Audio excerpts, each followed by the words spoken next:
So, as I'm in the kitchen making dinner, I just wanted to talk about my experience today during a course I attended. Um, it's like walking in their shoes, understanding students with special needs. So I will be talking about this while I'm cooking my food here because I felt like this was a really touching experience, which I would say, um, as they always say, have you ever heard of this phrase, put yourself in someone else's shoes? We often say it, but how do we often truly do it is the point. Yeah, so in this video, I just want to share an eye-opening experience I had while attending a course as an educator, uh, working with students with special needs. And this course completely changed my perspective, and I hope it can do the same to you out there as an educator or anybody else. It doesn't only matter for educators, for anybody else, and it could be different ways we help each other, not only special needs. There could be also different, we have different backgrounds, different cultures, or so sometimes we tend to say, put yourself in their shoes. They've grown from a different country, like me in Africa. I grew up in Uganda, my motherland. I love that country so much. It made me who I am. But there are things that I grew up with that cannot really work here. But there are those things that really are in me that has helped me to cope up with in a new country that I'm living in, which is Norway. So that is like, if I could say, putting yourself in someone else's shoes, like if somebody else, either who has lived in Norway or born in Norway, puts themselves in my shoes. Like when I come in my house, I just don't want to have socks in my feet. But I visit my Norwegian friends, they wear socks all the time. For me, socks, it's just like I only wear it because of the winter, and in the shoes, yeah, I have to wear. But otherwise, I reach home, it's like my head just tells me, remove it. I feel that uncomfort of it, that is me because of how I grew up. Africa, Uganda is very hot. Yes, sometimes it's cold, but I don't need socks. We wear open shoes, because if you wear shoes with socks, you're going to sweat. By the time you really sweat and feel uncomfortable. So most of the time we wear open sandals or open shoes. So coming back to the course is the point, and I'm also making my dinner. So the course experience now is the point I want to talk about it. So during the course, we were given various tools the students with special needs might require for their daily learning. So at first it seemed simple, I would say, until I had to use them myself, or until we had to use them ourselves. So that was when I realized how challenging everyday learning can be for these students with special needs, whom were being prepared or given knowledge about their needs, or how we need to support them in class. So I would say that the course was really eye-opening for me. Yeah. So it made me understand that sometimes things we usually take for granted suddenly can become difficult. Because I didn't know how some of these students really run their daily life, not until I tried these tools. And within no minute, I was feeling like, no, but I just had to accommodate it because of the learning. So we had to do different practical things to try to really put ourselves in the students' or else I just wanted to take off. I found my hand all the time going to try to get this tool away from me. But of course, my brain had sensed something unusual, because our brain works with patterns. When it has registered something, that's how it is. And that's why sometimes we really rebel when it comes to change happening in our life. But when you set your mind to be able to accept change in life, you adapt. You know that this is it, that's the change. But sometimes we find it challenging to cope with changes that occur in our life. That is because the brain struggles to accept, to register it, because it's something new that the brain has not really gotten used. It's like, I will give example with at home here. It's easy for me to put things in the dishwasher, but the moment I hear the dishwasher doing tee, I get this anxiety. Why? Because I'm now going to put it in the cupboard, and there are different places that I have to find. But putting it in the dishwasher, it's just like, I know the plates there, the cups there, the spoons there. It goes so fast. But getting from the dishwasher and trying to put it around into there's not only one thing, the ladles, the cutlery, the utensils, all this, you have to find different places. So my anxiety, like, oh no, I have to put them in the right place. But then I just have to do it, because that's my work. Who will do it, you know? Yes, of course the students help, but sometimes you just have to let them theory. That is it. So getting back, so it was a shift in perspective for me. This course, it shifted my perspective. That would say, this experience made me realize something crucial as an educator. We sometimes expect students to adapt to our way of teaching, but what if we adapt to their needs instead? Have you thought about that?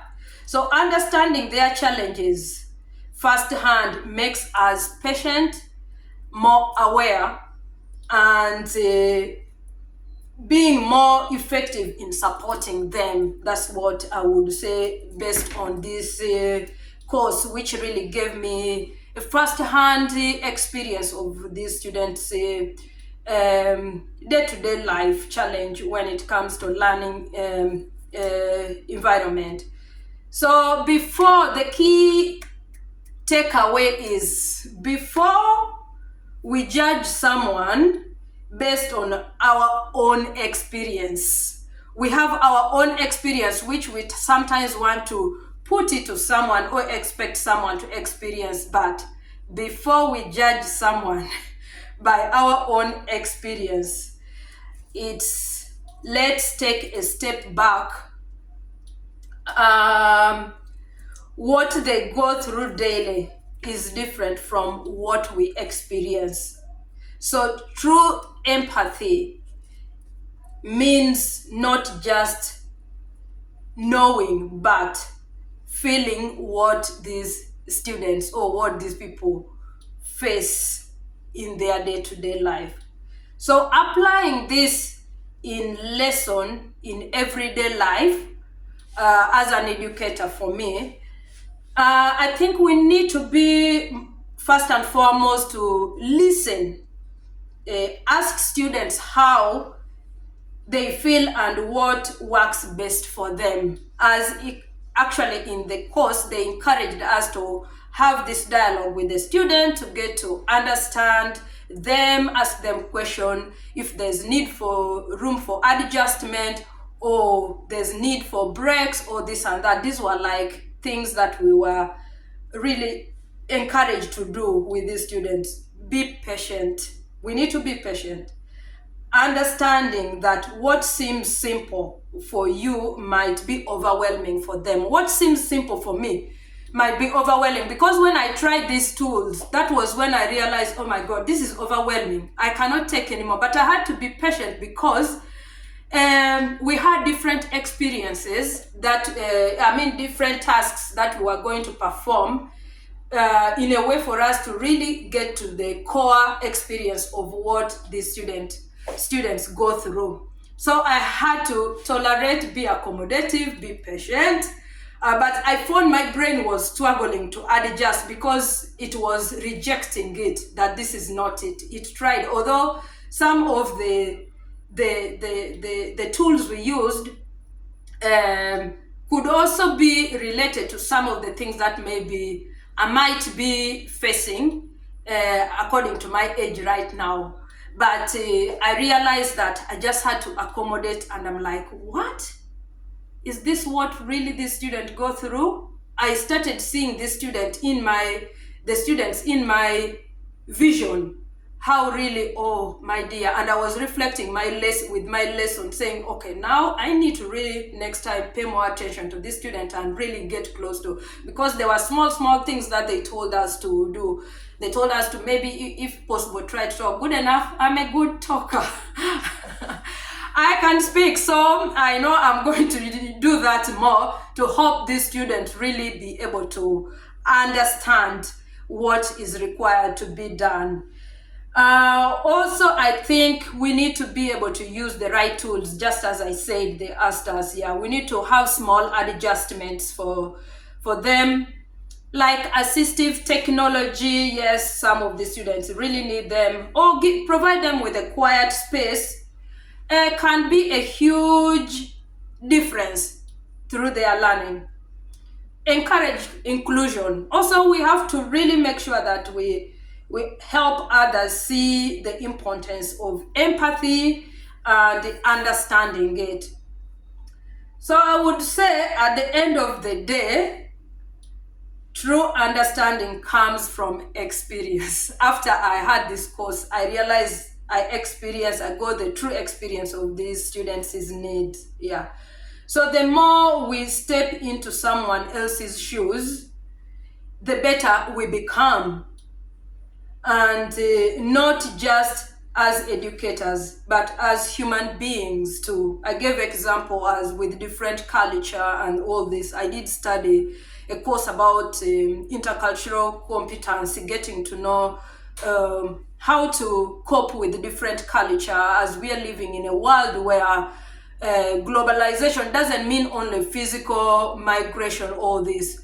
Or right now I'm communicating, this is somebody from outside Norway or from Uganda or any other country is able to receive this.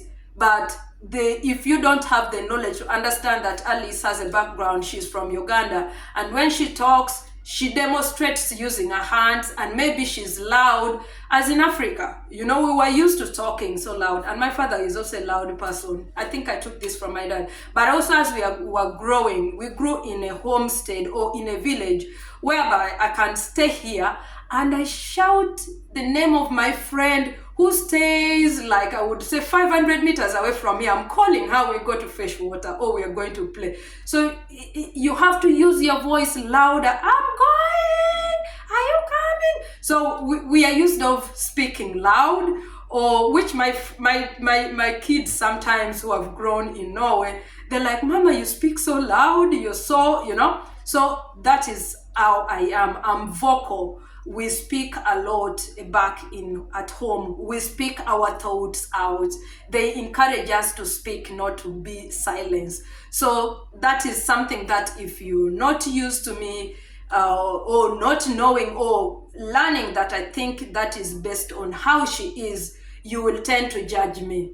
But if you know the difference that we are in a group of people, but am I aware that some of these people who are here, they carry different culture? So these are some of the things that we learn. That are we aware sometimes that when we are in a place with different people, maybe sometimes you are with people who are from different background. Are you aware that where I'm seated, Alice is from Uganda, or I have a friend from Burma, the way she speaks, but now I've adapted to her because she's also open like me. We go out of recently, before winter, we went in autumn to pick mushrooms. If you see my video, way back, we went picking mushroom, me and her and the mother. When we talk, I see she's like so open, she tells it all, and I'm just laughing my head off. But I love her because that's who she is, and she loves me because of the way I am. And also my Norwegian friends, the same. When we meet, they know Alice is going to talk, and then for them they will maybe say some few words, But now when I have a friend of mine, when we go out, I talk at her and then she also starts talking. So it's like I've taught her also to really be open, and we are just us, like when we go for walks or we are out for coffee. So those are the differences that we have to learn to accommodate each other with the differences we have. So closing this, I would say, the more, yeah, as I said, the more experience or the more we step into someone else's shoes, the better we become. Yeah, as I said, not just as educators, but as human beings. So let's practice empathy. Let's be more aware, and more importantly, let's support one another. Thanks for watching this video. If you like it, for more video, like, share, subscribe. Let me continue cooking my food. Be blessed.